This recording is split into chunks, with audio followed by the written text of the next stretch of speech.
नमस्कार, तुम्हा सर्वांचं आणखीन एका नवीन व्हिडिओमध्ये मी अंकिता पाटील खूप खूप स्वागत करते। तर आता आम्ही चाललो आहोत दुर्गाडीचा किल्ला बघायला। बऱ्याच वर्षांनी बघितला तर दुर्गाडीला चाललोय, जेव्हा दुर्गाडीची यात्रा भरायची तेव्हा जायचो। त्यानंतर आता कोण आहे? शिवाजी महाराज आहेत ना? हां बघ कोण आहे? शिवाजी महाराज। बोल जय भवानी। आम्ही आता यात्रेच्या वेळेस भरले।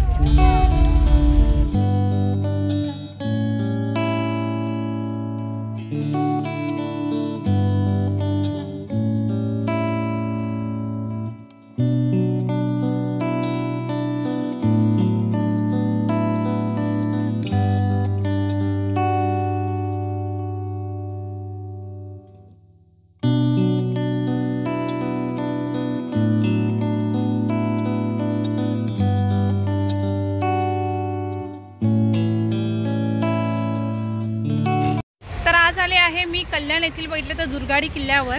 लग्नानंतर बऱ्याच वर्षांनी बघितलं तर दुर्गाडी किल्ल्यावर आली। खूप इच्छा होती बऱ्याच दिवसापासून यायची, फायनली आज आलेले आहे। तर चला मग मंदिरात जाऊया, देवीची ओटी भरून घेऊया।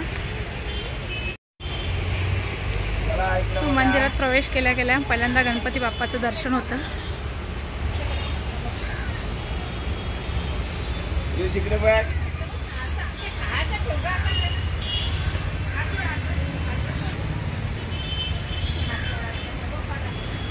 छान आणि मस्त वाटतंय। बऱ्याच दिवसांनी म्हणजे बऱ्याच वर्षाने ॲक्च्युली मी आली आहे मंदिरामध्ये, तर एकदम मस्त वाटतंय।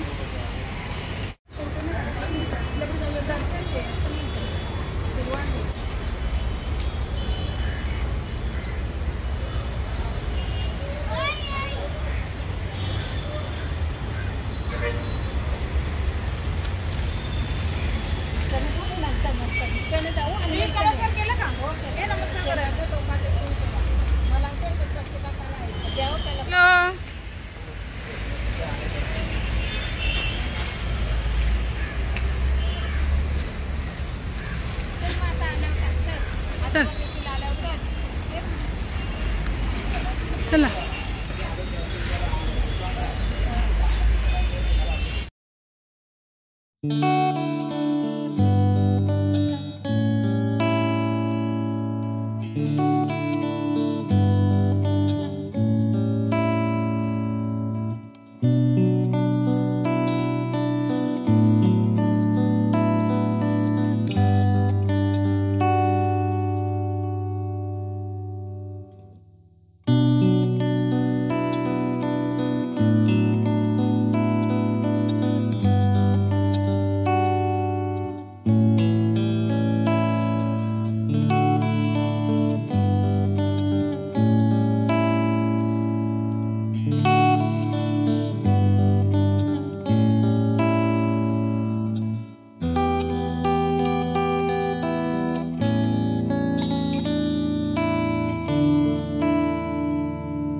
आणि देवीचं दर्शन घेतलं आहे। किती दिवसापासून माझी इच्छा होती मंदिरात यायची आणि ती आज पूर्ण झाली। देवीची ओटी भरलेली आहे। लहान असताना खूप यायचो आम्ही मंदिरात यात्रेला, तर नेहमीच म्हणजे 4-5 दिवस। कसं वाटलं तुला येऊन इकडे? छान आहे ना बाप्पाचं मंदिर? आता इथे जायला बंदी आहे आणि यात्रा वरती तेव्हा हे पूर्ण फुल भरलेलं असतं दर्शनाला। काय हो, त्या बीचवरनं गेलेलो 2 हां त्या दिवशी गेलेलो। चलो हो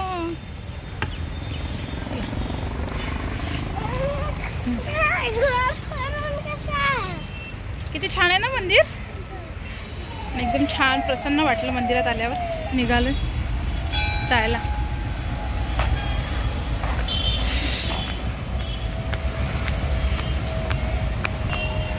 वाटलं ना, आपण ज्या ठिकाणी राहतो तिथे बऱ्याच दिवसांनी आल्यावरती लहानपणीची आठवण ताजी झाली. असं सांगितलं ना गणूबाबू, आपण लवकर जेव्हा काय जाऊ तिथं याला शाळेला जाऊ इथं वारस. आणि मंदिरात पण जाऊन आले. आणि आज आहे संकष्ट चतुर्थी, तरी मी इथे बनवायला घेतले पुरणपोळ्या. पुरणपोळ्याची तयारी चालू आहे. आणि इथे बनवायला घेतल्यात मी पुरणपोळ्या.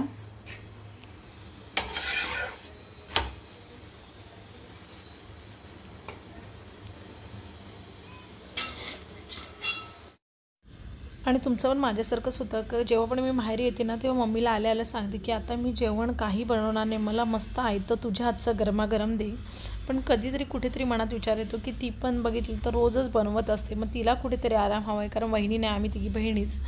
मग अशा वेळी बघितलं तर कधीतरी मी असं म्हणजे काहीतरी एखादा नवीन पदार्थ बनवत असते. आणि आज संकष्ट चतुर्थी आहे, तिचा उपवास आहे, संध्याकाळी उपवास सोडायचा आहे. तर त्यासाठी मी बनवल्यात पुरणपोळ्या, कारण पुरणपोळ्या मम्मी आणि डॅडी दोघांनाही मस्त खूप आवडतात, म्हणून पुरणपोळ्या बनवल्या आहेत. मग तुमचंही असं होत असेल ना कित्येक वेळा की घरी वहिनी नाही, आई एकटीच आहे, मग तिच्यासाठी सुद्धा आपण कधीतरी एखादी छान अशी डिश बनवतो.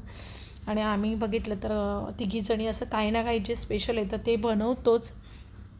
आणि आज मी आता बनवल्यात पुरणपोळ्या. आता पुरणपोळ्या बनवून झालेल्या आहेत ऑलमोस्ट. खूप पीठ मी भिजवलेलं आणि खूपच जास्त झाले, तर अर्धं पीठ ठेवून दिलेलं आहे. आणि आता आम्ही जातो आहे पुरणपोळ्या वगैरे बनवून आता शाळेतील बिर्ला मंदिर बघायला. येणाऱ्या ब्लॉगमध्ये तुम्हाला शाळेतील बिर्ला मंदिर बघायला मिळेल. तर आजचा ब्लॉग इथेच संपतो आहे. लवकरच भेटूया एका नवीन व्हिडिओसह. तोपर्यंत बाय बाय.